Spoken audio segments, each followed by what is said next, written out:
En primer lugar, yo quiero agradecer a los organizadores, a Luis Pómez, colega del Tribunal, jefe de la sección de doctrina, que por lo tanto conoce bien los dentros del Tribunal, cómo se fabrican, cómo se adoptan las decisiones y cómo se difunden, del que yo he aprendido muchas cosas, porque ellos tienen la memoria histórica del Tribunal, los magistrados estamos unos años, en mi caso 6,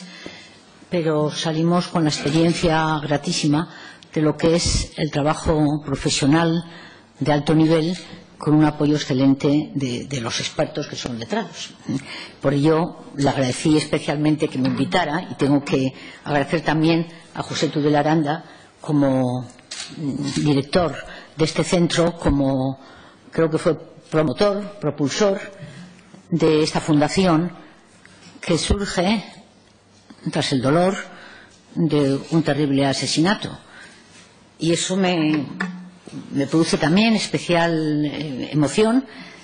y especial agradecimiento, porque esta fundación, como otras iniciativas, son muestra de lo que los humanos podemos construir, porque ya sabemos que somos muy capaces de destruir y mucho.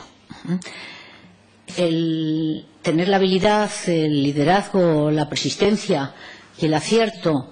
de construir un faro que ilumina allí donde hubo una hoguera, digamos, es un mérito que se debe a aquellos que han liderado esta fundación, pero también supongo que a todos aquellos del pueblo de Zaragoza, políticos y ciudadanos que apoyan esta iniciativa. Dame agua que tengo. Estoy con un poco de alergia entre los ojos y la garganta, me vais a perdonar, pero entre los calores y los cambios de tiempo. Bueno, quería hacer esta introducción porque precisamente hablar de los delitos de odio en este lugar pues tiene su particular interés y su particular ubicación idónea, aunque ya habréis hablado otras veces. Y es interesante que podamos estar entre los ponentes varios de las personas juristas que han estado en el Tribunal Constitucional, aparte de otros catedráticos y expertos en derechos y libertades, especialistas en derecho constitucional. Yo soy especialista en derecho penal, o tengo un determinado sesgo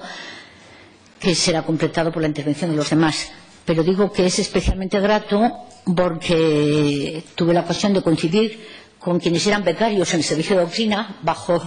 la supervisión de Luis Pómez, que hoy, y ya casi lo eran antes, pero hoy se presentan como excelentes investigadores que han desarrollado con especial solvencia y excelencia investigaciones sobre esta materia,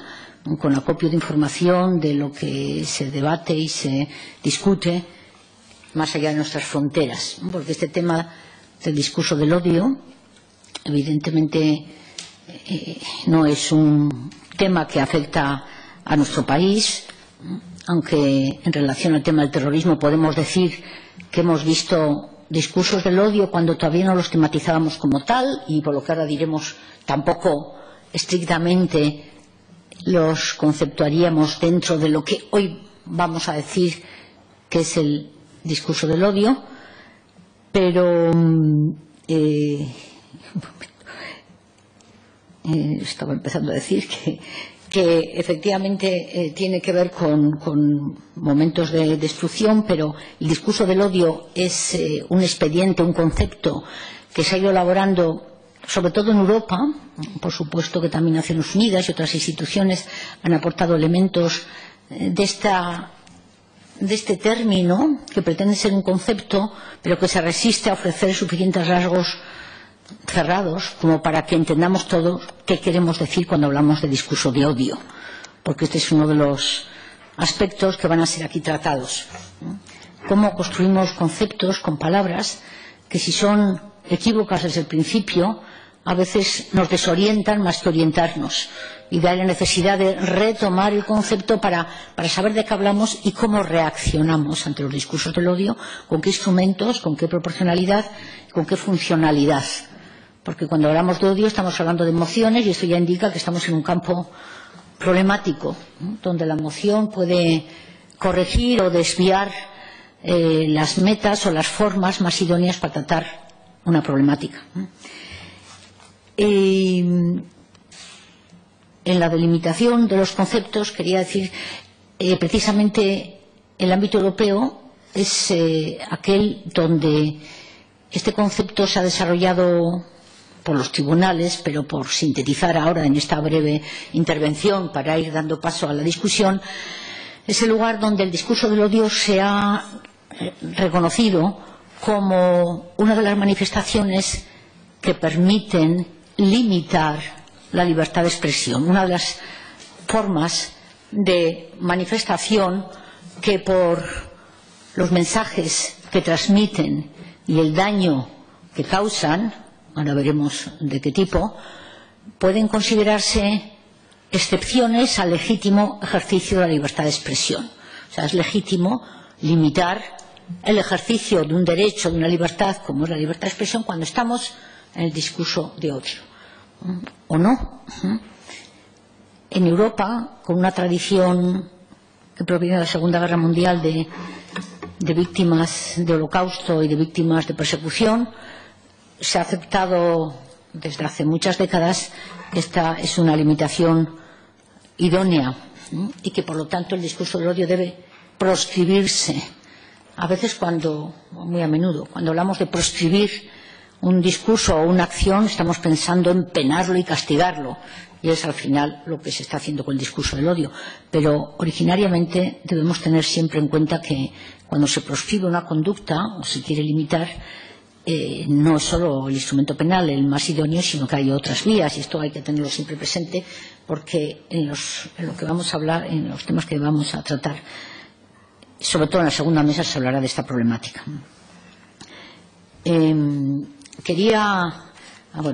Quería decir que, así como el Consejo de Europa da una primera definición de delito de odio, que luego es repetida en la jurisprudencia europea y en la de Estrasburgo sobre todo, hoy día contamos con una definición más amplia desde una recomendación de 2015 que ha presentado el Comité para la Eliminación, a ver que lo voy a decir exactamente, CREI, la Comisión Europea contra el Racismo y la Intolerancia del Consejo de Europa. Pero, en todo caso, ahora leeré la definición. Lo que conviene destacar es cuando hablamos de discurso del odio, el acento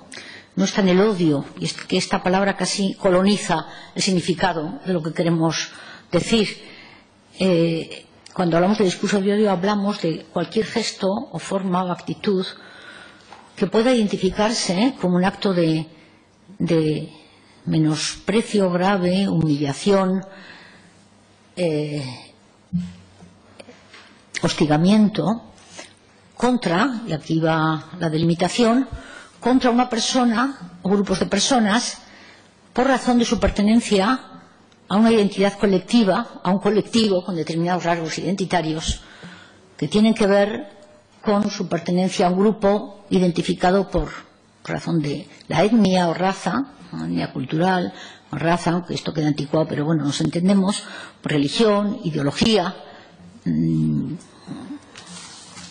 básicamente,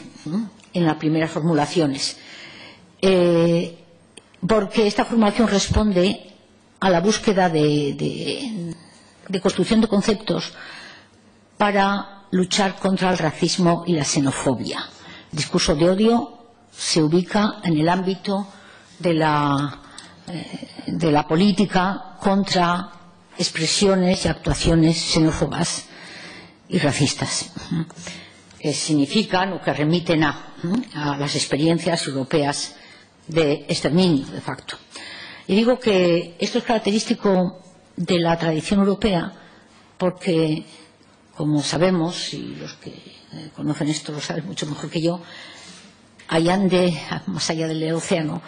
en Estados Unidos, simplificando y resumiendo, que habrá quien lo dé con más detalle,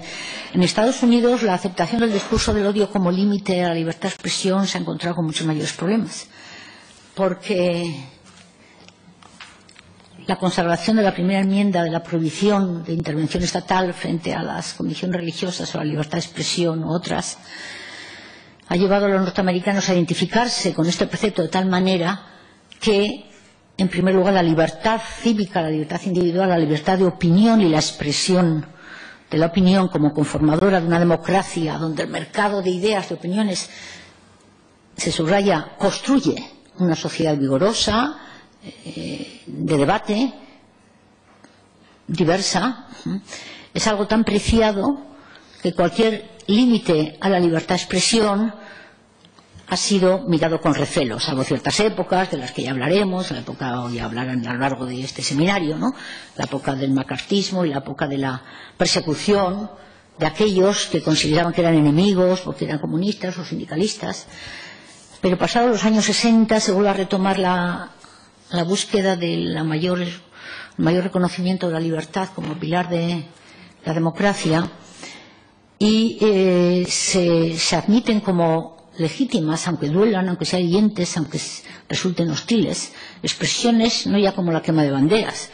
o no ya como la quema de crucifijos enfrente del lugar donde pueden estar las víctimas de Ku Klux Klan, o no ya la presentación con pancartas en un funeral en el que se enterraba a un soldado muerto en la guerra de Irak, creo. Estoy hablando de un hecho del año 2006, por seleccionar algunos, en la que una determinada iglesia especial del reverendo determinado, ¿no?, en 2006, se colocan allí delante de la familia, delante del féretro, para recriminar la orientación sexual de la víctima, que era homosexual, porque esta religión se caracteriza por considerar que Dios pide a América que castiga a los homosexuales y por ello lanzan una serie de improperios y una serie de maldiciones, incluso a América, por permitir y ser tolerante con estas manifestaciones. O sea, una cosa que podemos decir que sería terrible, que aquí no sería tolerado, pero sin embargo en Estados Unidos se aguanta o se resiste, reclamando que es en el debate de las ideas donde hay que debatir y proscribir y rechazar. Bueno, en Europa y en nuestro país, la alusión al discurso del odio, en cambio, se ha recibido como un límite legítimo, porque la mirada se posa con más empatía sobre las víctimas de la exclusión o de la exterminación y sobre el reconocimiento de su dignidad y la búsqueda de medios que prevengan la repetición de aquellos fenómenos o aquellos asesinatos, genocidas o similares de expulsión, exclusión, etc. O sea que las orientaciones culturales en un momento determinado producen que cuajen prácticas distintas a la hora de interpretar un mismo derecho fundamental reconocido en todas las cartas internacionales de derechos humanos, ¿no? Y podríamos decir que resulta positivo, como no, un discurso del odio a nivel general y en una primera aproximación, ¿no?, salvo quien sea estudioso del significado de libertad de expresión, del significado en la construcción de la sociedad, y salvo quien haya comparado los sistemas y haya visto la importancia de mantener las libertades y no recortarlas por mor de intereses que en definitiva coinciden con los intereses contrarios a nuestras convicciones. Digo, la población en general, y más hoy en día, con los medios de comunicación que difunden tan rápido todo, tantas cosas, pero también la seducción de las emociones y la seducción de la simplificación del bueno, el malo, el disidente y el que trabaja por la sociedad. Digamos, en este mundo de final del siglo XX y actual, el discurso del odio viene a equipararse a aquellos actos tan reprobables que nadie debe dudar que merecen no solo la prohibición, sino también un castigo. Y de eso vamos a tratar a lo largo del seminario. O sea, merecen, y es efectivo este instrumento. La realidad es que resulta difícil distinguir o explicar con pretensiones de entendimiento la diferencia que debe trazarse entre lo que es un discurso del odio y lo que son los delitos de odio, porque parece que oímos más que fulanito tal ha cometido un delito de odio, está siendo procesado por odio, por discursos de odio, y realmente en ningún lugar de un código penal, y la doctrina tampoco tiene cerrado el significado del discurso de odio. Y eso lleva a que se confundan y que cuando hablamos de discursos de odio estemos pensando en ese conjunto de previsiones penales típicas de delitos, o sea, de conductas tipificadas y prohibidas como conductas delictivas, que se proyectan sobre todo en un famoso artículo 510 del Código Penal, que ya se incluyó en el año 95 con el llamado nuevo Código de la Democracia, que el de Juan Alberto Belloc, alcalde de este lugar durante años,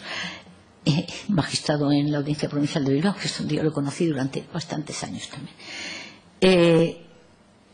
En el Código 95 el discurso del odio aparece con los tintes, con las referencias a la provocación, al odio, a la discriminación, a la violencia contra colectivos por razón de estas causales de la discriminación del artículo 14 de la Constitución, ¿no? Raza, etnia, religión, político,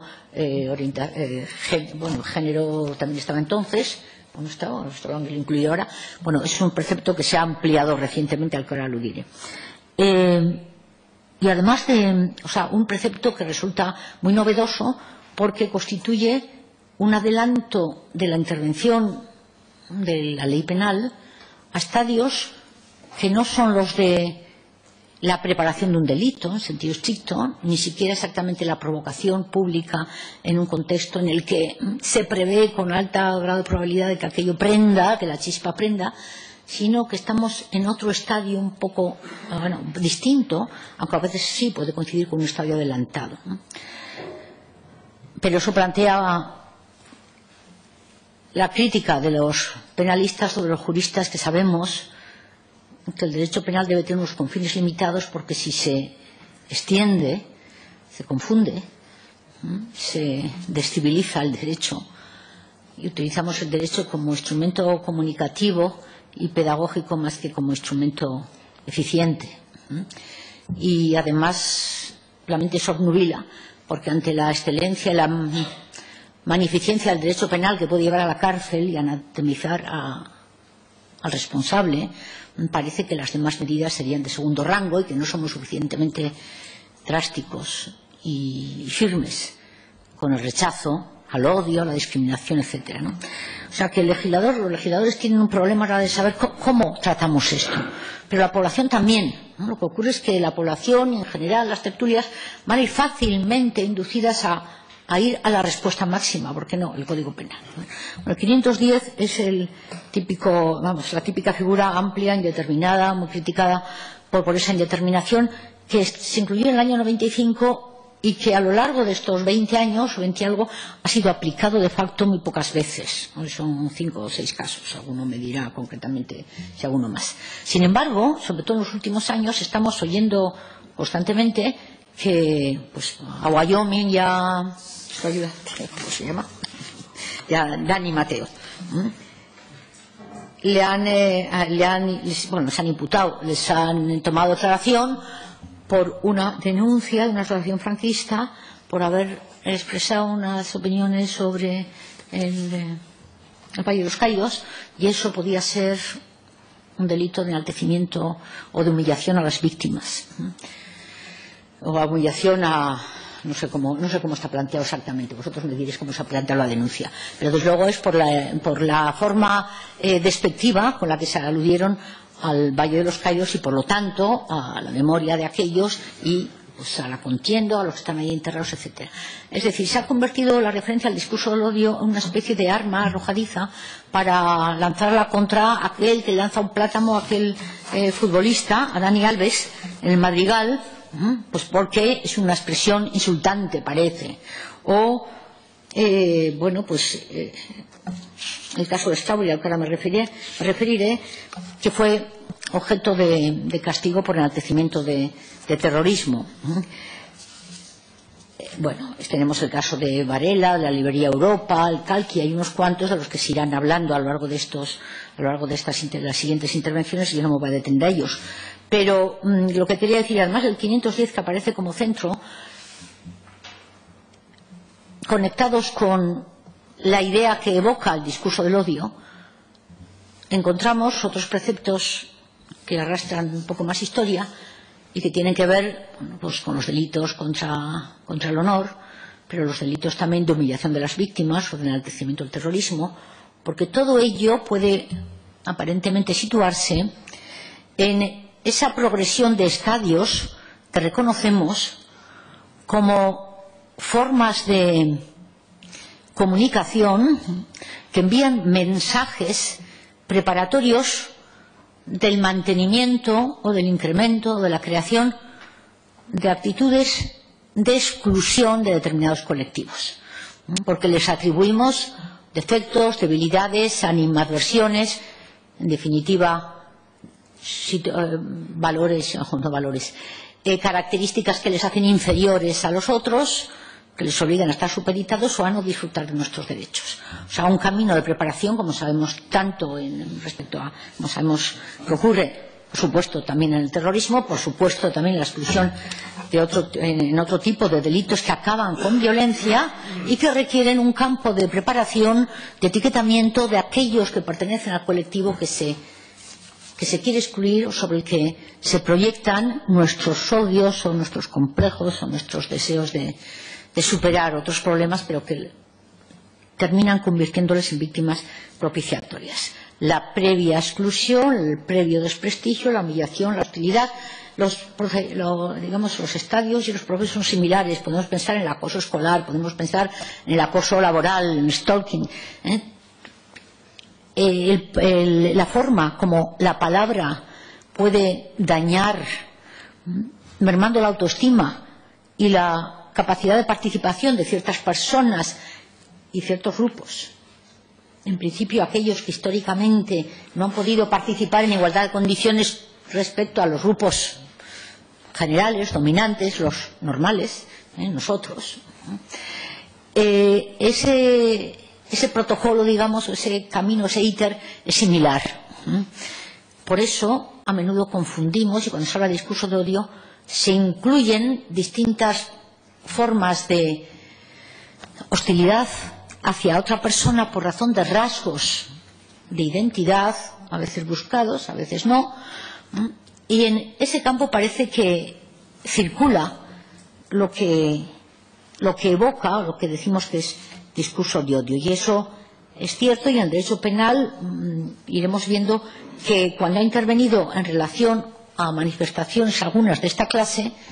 alguna condena se basa en el artículo 510 de la provocación al odio, a la discriminación, a la violencia. Hoy día es más complejo y mucho más largo, pero otros van por enaltecimiento del terrorismo, por el negacionismo, un tema del que aquí tenemos varios expertos, un experto por lo menos que luego hablará sobre ello, negacionismo del genocidio, del holocausto, o por acoso moral, delito contra la integridad moral. Porque en definitiva, la palabra construye, la palabra nos define como seres humanos, porque la forma de expresar lo que nosotros pensamos que es la mejor forma de organizarnos, cómo comunicamos el aprecio o el desaprecio, es como nos construimos y nos reconocemos. Pero la palabra también hiere y lesiona la autoestima, que en términos clásicos diremos el honor, el prestigio, el propio reconocimiento. Y aquí tenemos, en este caso, los delitos contra el honor, que,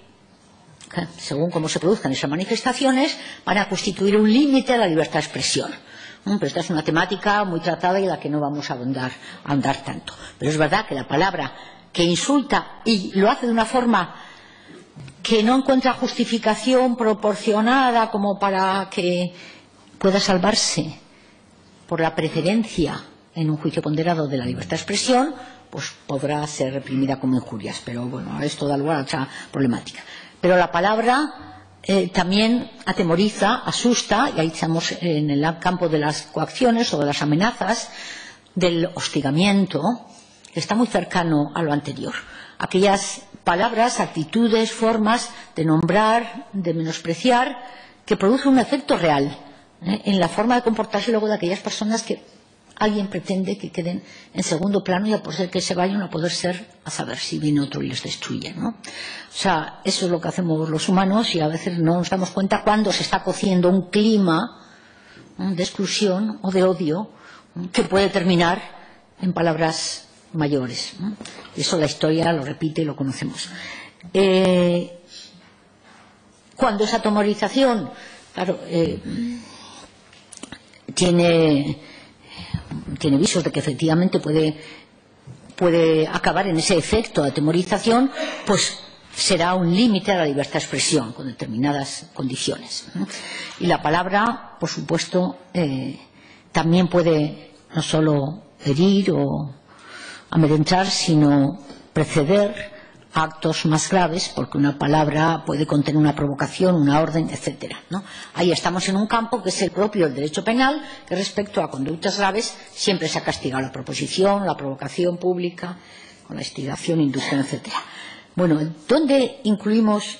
el discurso de odio en esta construcción clásica que ha distinguido esto, pero que hoy día parece que cede más protagonismo porque resulta más atractivo, más expresivo, ¿no? por lo que evoca al término discurso de odio. En realidad está ubicado el discurso del odio en este campo, pero de nuevo con la característica propia de lo que justifica los límites a la libertad de expresión, la prevención o la neutralización de aquellos gestos, palabras, etcétera, que puedan preparar un camino, un clima para una situación mucho más grave, conforme nos dice la experiencia. Entonces, por definir o por aludir a una definición actualizada en Europa, del Consejo de Europa, me voy a referir a esta recomendación, que al que tenga interés le recomiendo, valga la expresión, le insto a que se haga con ella y la lea, porque resume el estadio del pensamiento y de experiencia en el ámbito del Consejo de Europa y con los tribunales, también con el Tribunal de Estrasburgo, respecto al estado de la cuestión. Y en cuanto a la definición, es un poco larga, pero la voy a leer. Dice: el discurso del odio, a efectos de la recomendación europea, en el año 2015, diciembre de 2015, debe entenderse como el uso de una o más formas de expresión específica, por ejemplo, la defensa, promoción o instigación del odio, la humillación, el menosprecio de una persona o grupo de personas, así como el acoso, descrédito, difusión de estereotipos negativos o estigmatización o amenaza con respecto de dicha persona o grupo de personas, y la justificación de estas manifestaciones, y aquí viene lo específico, basada en una lista no exhaustiva de características personales o estados que incluyen la raza, el color, idioma, religión o creencias, nacionalidad, origen nacional o étnico, al igual que la ascendencia, edad, discapacidad, sexo, género, identidad de género y orientación sexual. Esto último añadido en esta última versión del discurso de odio, que ha pasado prácticamente tal cual al Código Penal, artículo 510. Creo que quizá tengamos ocasión de luego comentar si esto es una ampliación que desdibuja lo que realmente es el discurso del odio y que confunde, porque efectivamente un discurso de odio respecto a un discurso de hostilidad respecto a las mujeres, como se interpretó que era aquellos discursos, aquellas publicaciones del imán en el caso Varela, era el caso Varela, pero bueno, el caso del imán, que esto fue anterior, del año 98, 99, no volverá, era porque aquel imán predicaba que a las mujeres, cuando no se sometieran, no había que pegarles fuerte, sino que suavemente, de manera que tuvieran temor, pero estaba dentro de las prácticas, como que no era una práctica tan lejana para nuestras abuelas, a lo mejor, ¿no? Pero aquello se enjuició y dio lugar a la primera condena por el artículo 510, por delito de provocación al odio y a la hostilidad, a pesar de que entonces no se aludía al tema de la mujer o género. O sea, que hay otros problemas en el que a lo mejor a lo largo de la discusión tratamos, ¿no?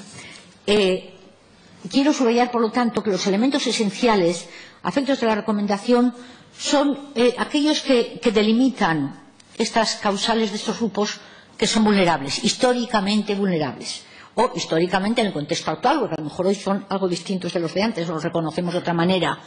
porque nuestra experiencia también se ha agrandado y nuestras formas también de excluir también. Pero deja claro la recomendación que estamos en un terreno movedizo, difícil, porque a veces nos suicidamos y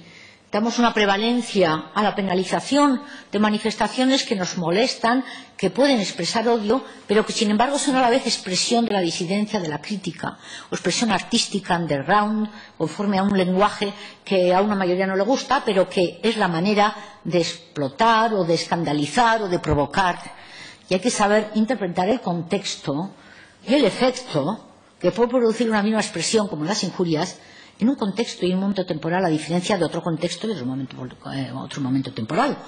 Porque si no, el lenguaje políticamente correcto paralizará la vitalidad de una sociedad y la forma de expresarse de jóvenes o grupos o subgrupos que no siguen o no quieren seguir a propósito normas ortodoxas o cánones de expresión, ¿no? Y por eso la recomendación excluye de forma explícita de la definición de discurso de odio cualquier forma de expresión como la sátira o informes o análisis realizados de forma objetiva que simplemente ofenden, dañan o molestan. Bueno, importa recordar esta recomendación porque insiste en que no todo discurso de odio debe equipararse a delito de odio, que para ello es necesario que haya una idoneidad, esa conducta, para significar y causar un efecto potencialmente, pero real, o sea, verosímil, un efecto de marginación, menosprecio, de pérdida de libertad, o sea, de afectación realmente al grupo de víctimas, o de promoción, de expansión de un clima en el que ese grupo de víctimas va a seguir padeciendo su falta de presencia igualitaria en el círculo de opinión y expresión.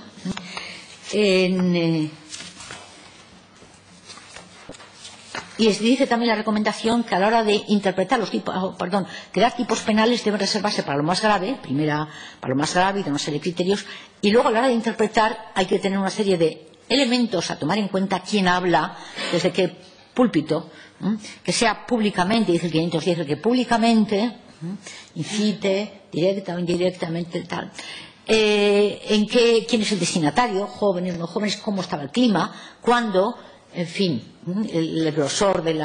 lo que se dice, pero sobre todo el significado. Porque cuando estamos con la palabra, el problema que se nos presenta es cómo dotamos de un significado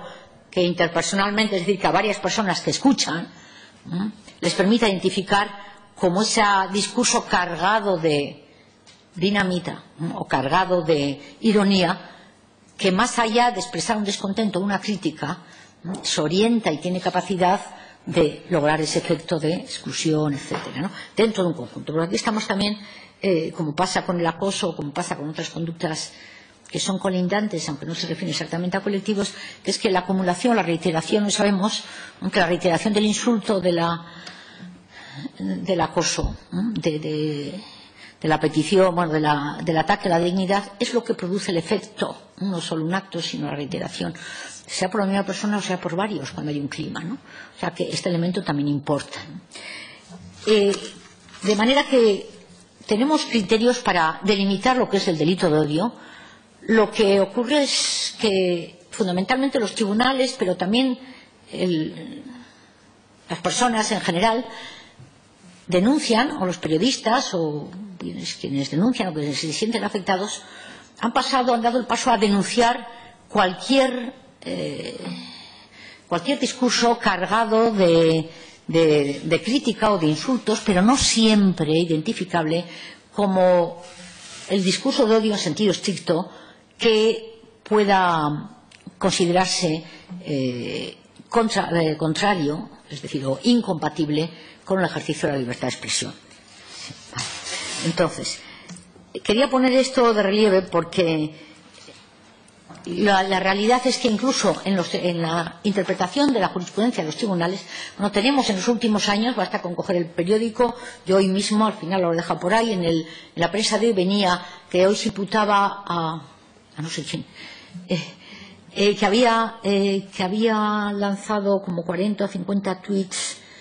contra los Grapo. Esta es otra, ¿no? Bueno, tengo por ahí un recorte, todos los días. Un caso de Valencia, ¿no? Lo he recortado, digo, voy a leerlo y no sé si lo tendrá por aquí. Bueno,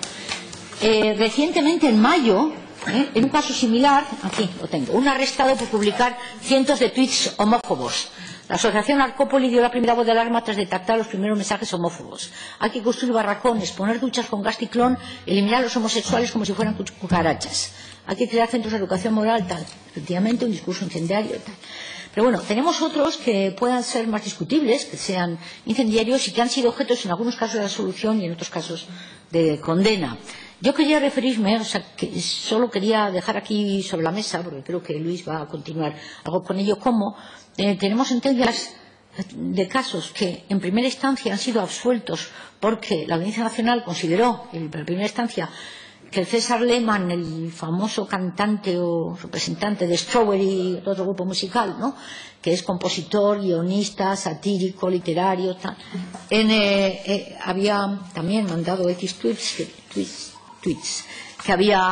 tenía como 8.000 seguidores, en las que se proferían frases en relación a temas de Carrero Blanco, de terrorismo, del rey en su cumpleaños, un roscón de reyes, pero dinamita, una bomba dinamita, no sé qué. En fin, con este tipo de expresiones muy gruesas, de mal gusto, que inquietan y que crean gran incomodidad. Pero en primera instancia la Audiencia Nacional consideró que, a pesar de este carácter reprobable en lo que es la comunicación, no alcanzaban el grado de poder considerarse lo que el fiscal pretendía o pedía, de considerarse conductas enaltecedoras de terrorismo y de humillación a las víctimas. La sentencia del Supremo de enero del 2017, que resuelve el recurso de casación, es interesante porque comienza diciendo que efectivamente el discurso del odio, el concepto es ambiguo, que hay que tener mucho cuidado para no recortar la libertad de expresión, que ojo con los discursos éticos, con lo políticamente correcto, pero en definitiva aquí es evidente que, a pesar de, como dice la audiencia, que sea un literato y un hombre culto con discurso serio pero muy satírico, muy irónico y duro en su sátira, aquí nos encontramos que, más allá de la crítica ácida, afirmaciones como las difundidas por la red por César se alimenta el discurso del odio, legitima el terrorismo como fórmula de solución de los conflictos sociales y, lo que es más importante, obliga a la víctima al recuerdo de la lacerante vivencia de la amenaza, el secuestro o el asesinato de un familiar cercano o lejano en el tiempo. Es verdad que también se refería a Ortega Lara, o sea, que realmente son referencias a sucesos terribles, dramáticos y a sucesos que lógicamente mueven la sensibilidad. Pero quiero poner en relieve que, estando en un delito de enaltecimiento del terrorismo, el discurso del odio no concurre de la misma forma como pretende el Tribunal Europeo que concurra, con esa limitación a las causales de aquellos colectivos.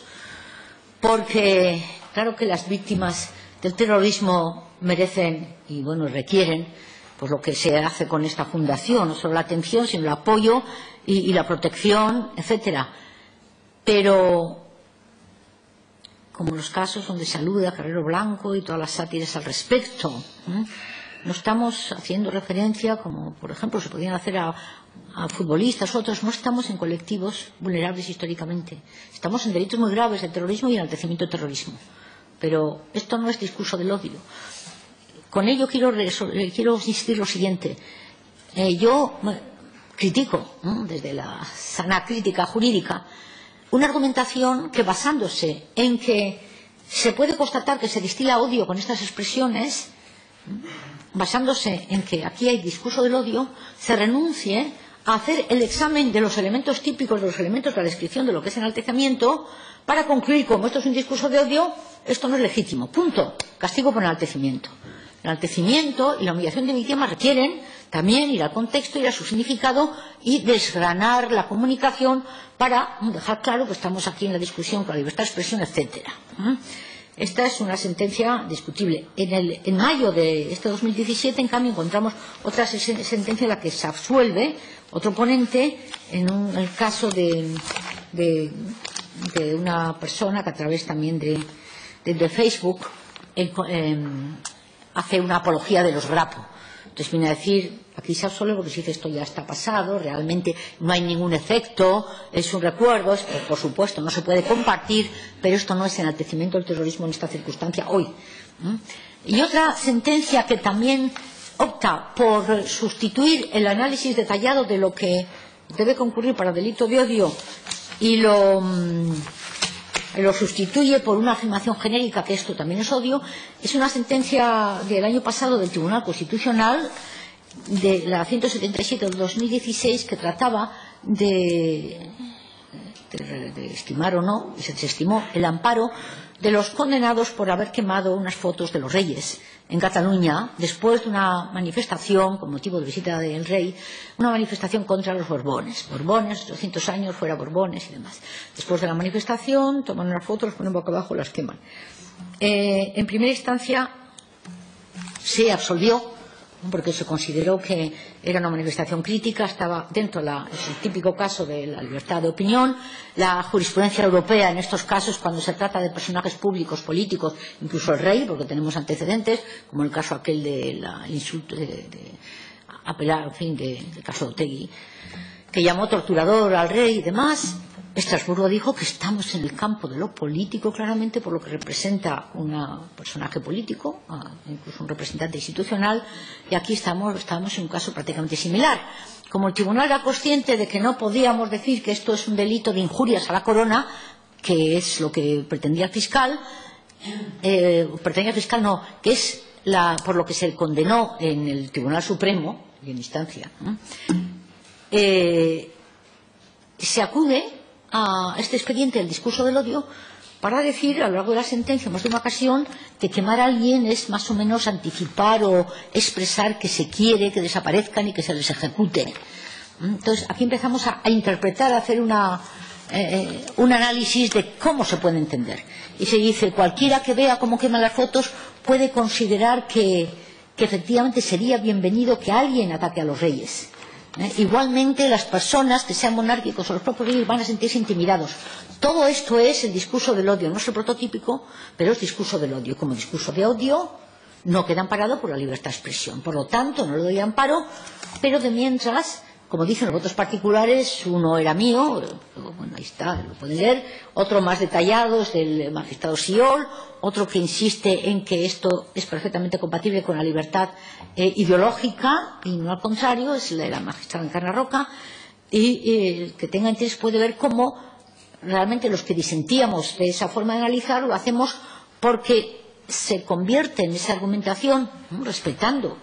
que la mayoría pensaba que esa era la argumentación correcta, pero estamos como siempre en el debate. Así se construye el derecho. Esta es la cocina detrás de todas las sentencias, y luego la mayoría, por acuerdo y por consenso, decimos la mayoría, lo que decía la mayoría es lo que prevalece, pero la discusión nunca cesa para el siguiente caso, etcétera, ¿no? Y esto es lo que ocurre aquí y lo que yo me permito por eso manifestar. Parece que con el discurso del odio opera una varita mágica para decir: ya hemos entrado en el discurso del odio y, por lo tanto, esto no entra en la libertad de expresión. Pese que aquí, con esa afirmación de que quemar las fotos del rey expresa un discurso de odio, claro, para no experto dice: claro, les muestra odio, bueno, les muestra la crítica a una forma política, pero odio, conforme a los conceptos jurídicos técnicos, refiere a aquellos colectivos a los que ha aludido. Quizá, y lo dejo para continuar luego, ya con eso termino, perdón, quizá sería bueno cambiar el término odio por otro, probablemente, para que no lleve a estos equívocos, pero estamos todavía en este campo en el que queda por construir, sobre todo por dar seguridad jurídica a los denunciantes y a los imputados y a todos los ciudadanos, para que no merme la vigencia y la amplitud del ejercicio de la libertad de expresión. Bueno, perdón si me he extendido. Muchas gracias.